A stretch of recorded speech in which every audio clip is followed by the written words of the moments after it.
Hello friends. तो चलिए आज हम बायोलॉजी के दूसरा पार्ट लेके आए हैं लूसेंट बुक की, यानी लूसेंट साइंस की। ठीक है, बायोलॉजी का दूसरा पार्ट है। ठीक है, लूसेंट साइंस बुक है, उसमें से ऑब्जेक्टिव क्वेश्चन है। ये आपको अति महत्वपूर्ण क्वेश्चन है इसमें रहने वाले। ठीक है, जो railway, UPSC, BPSC, SSC, Bihar police, Bihar दरोगा, जो भी एग्ज़ाम हो आपको ये पूछे ही जाते थे। चलिए शुरू करते हैं। कल हमने एक पार्ट किया था, तो आज शुरू करते हैं उसी को। ठीक है, चलिए, यानी कल 27 तक हमने किया था, आज 28 से शुरू करते हैं। ठीक है, लगातार आपको चलती रहेगी। तो चलिए, सबसे पहली क्वेश्चन है, यानी 28वां क्वेश्चन है आपका कि जीव कोशिकाओं में आनुवंशिक लक्षणों के नियंत्रण में निम्नलिखित में से कौन सा उत्तरदायी है।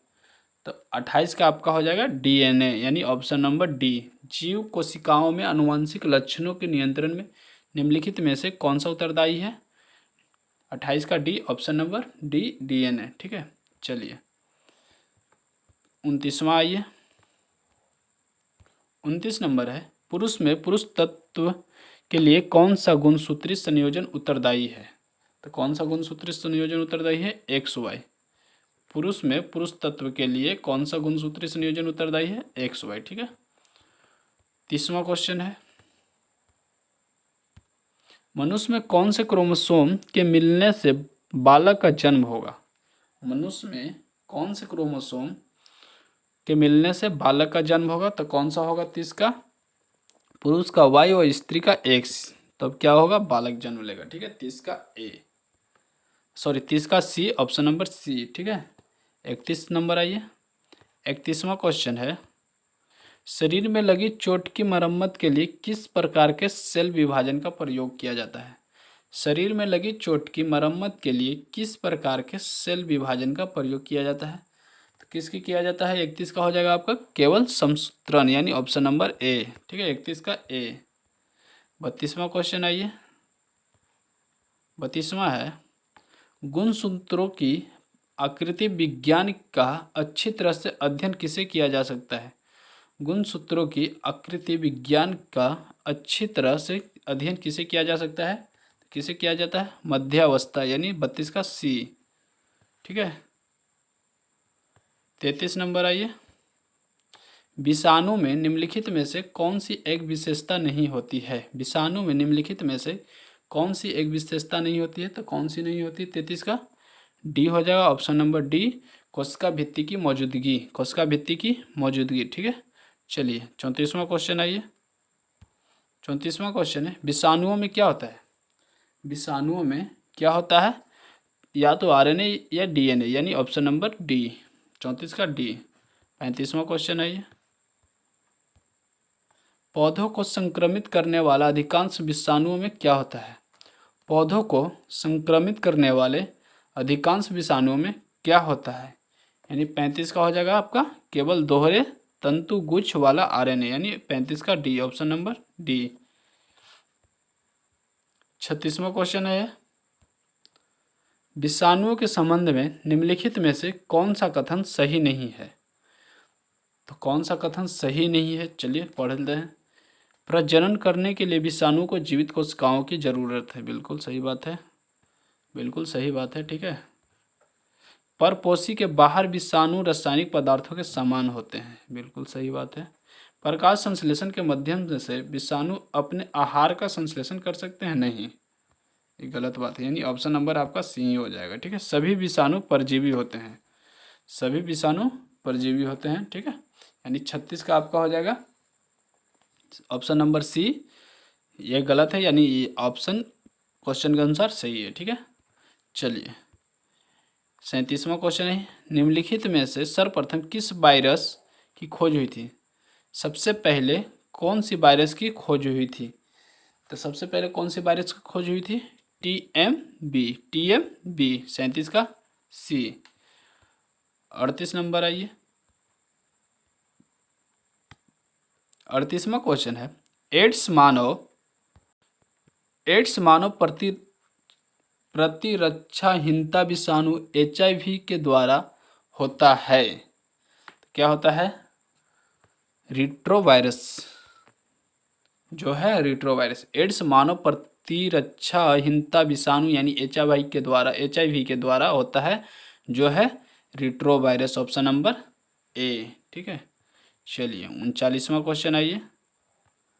39वां क्वेश्चन है, जंतुओं में होने वाली फुट एंड माउथ रोग किसके कारण उत्पन्न होती है? तो किसके कारण होती है? विषाणु के कारण। 39 का डी। 40 इबोला क्या है? इबोला क्या है? तो इबोला एक वायरस है। इबोला क्या है? इबोला एक वायरस है, याद रखिएगा। 40 का ए। चलिए 41 नंबर आइए। 41वां क्वेश्चन है आपका, दूध से दही के रूप में जमने का कारण क्या है? दूध से दही के रूप में जमने का कारण है लैक्टोबैसिलस, यानी 41 का सी। ठीक है, 41 का सी, लैक्टोबैसिलस। 42 नंबर आइए। निम्नलिखित में से कौन सा नाइट्रोजन फिक्सिंग बैक्टीरिया है? निम्नलिखित में से कौन सा नाइट्रोजन फिक्सिंग बैक्टीरिया है? तो कौन सी है? 42 का हो जाएगा राइजोबियम। 42 का राइजोबियम, ऑप्शन नंबर बी। ठीक है, चलिए 43वां क्वेश्चन आइए। 43वां क्वेश्चन है, नाइट्रोजन स्त्रीकरण जीवाणु किस पौधे की जड़ के साथ संयोजन करते हैं? नाइट्रोजन स्त्रीकरण जीवाणु किस पौधे की जड़ के साथ संयोजन करते हैं? तो किस जड़ के साथ संयोजन करते हैं? 43 का हो जाएगा आपका दालें, ऑप्शन नंबर ए। ठीक है, 44वां क्वेश्चन आइए। 44वां है, फलीदार पादपों की जड़ों में उपस्थित गांठों में पाए जाने वाले नेत्रजन स्त्रीकरण जीवाणु है, यानी 44 का आपका हो जाएगा सहजीवी, ऑप्शन नंबर सी। 44 का सी, सहजीवी। 45वां क्वेश्चन आइए। आनुवंशिक हेरफेर के द्वारा प्राकृतिक पृथक्कृतों से विकसित जीवाणुओं का कौन सा जीवाणु विभेद समुद्र में बिखरे तेल का निवारण करने के लिए उपयोग में लाया जा सकता है? आनुवंशिक हेरफेर द्वारा प्राकृतिक पृथक्कृतों से विकसित जीवाणुओं का कौन सा जीवाणु विभेद समुद्रों में बिखरे तेल का निवारण करने के लिए उपयोग में लाया जा सकता है? तो कौन सा हो जाएगा 45 का? स्यूडोमोनास, यानी ऑप्शन नंबर डी। 45 का डी। ठीक है, चलिए 46वां क्वेश्चन आइए।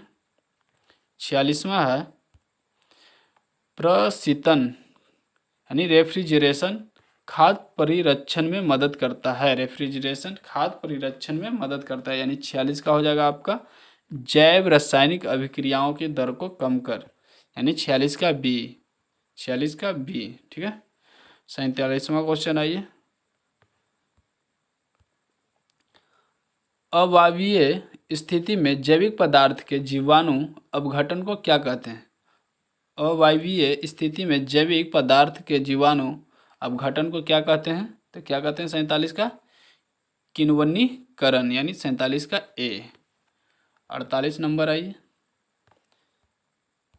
जीवों के निम्नलिखित प्रकारों में से छत्रक किससे संबंध है? जीवों के निम्नलिखित प्रकारों में से छत्रक यानी छनक किससे संबंध है? तो किससे संबंध है 48 का? कवक से, यानी सी, ऑप्शन नंबर सी। ठीक है, 49वां क्वेश्चन आइए। 49वां क्वेश्चन है, सामान्य खाद्य छनक यानी मशरूम क्या होता है? सामान्य छनक मशरूम क्या आता है? यानी 49 का आपका कसकर टसाटस भरे कवक जाल, यानी ऑप्शन नंबर सी। ठीक है, 49 का सी। चलिए 50वां क्वेश्चन आइए। 50वां है आपका, इष्ट मिलाने पर गूथे हुए आटे के उठने का क्या कारण है? इष्ट मिलाने पर गूथे हुए आटे के उठने का क्या कारण है? तो क्या कारण है 50 का? कार्बन डाइऑक्साइड गैस का निर्मोचन, यानी ऑप्शन नंबर डी। 50 का डी। ईस्ट एक क्या है? यानी ईस्ट एक क्या है? तो ईस्ट एक कवक है। ठीक है, ईस्ट क्या है? ईस्ट एक कवक है। 51 का बी। 52 नंबर आइए। ब्रेड बनाने में इस्तेमाल किए जाने वाला खमीर, ब्रेड बनाने में इस्तेमाल किए जाने वाला खमीर कौन सा है? यानी 52 का हो जाएगा आपका किण्वन के लिए उत्प्रेरक के रूप में कार्य करता है, यानी ऑप्शन नंबर ए। 52 का ए। 53वां क्वेश्चन आइए। 53वां क्वेश्चन है, निम्न में से किसे बंडिंग के माध्यम से तैयार किया जाता है? निम्न में से किसे बंडिंग के माध्यम से तैयार किया जाता है? तो कौन सा हो जाएगा 53 का? ईस्ट। 53 का ईस्ट, ऑप्शन नंबर सी। 54वां क्वेश्चन है, पेनिसिलिन का आविष्कार किसने किया था? पेनिसिलिन का आविष्कार किसने किया था? तो अलेक्जेंडर फ्लेमिंग ने, यानी ऑप्शन नंबर बी। कौन सा हो जाएगा? Option number B. ठीक है, 54 का बी। चलिए आज की लास्ट कल क्वेश्चन थी, मिलते हैं नेक्स्ट क्वेश्चन कल 55 से स्टार्ट करते हैं। ठीक है, ये biology Lucent science, sorry Lucent science की बायोलॉजी की ऑब्जेक्टिव क्वेश्चन थी। ठीक है, तो चलिए थैंक यू सो मच, मिलते हैं कल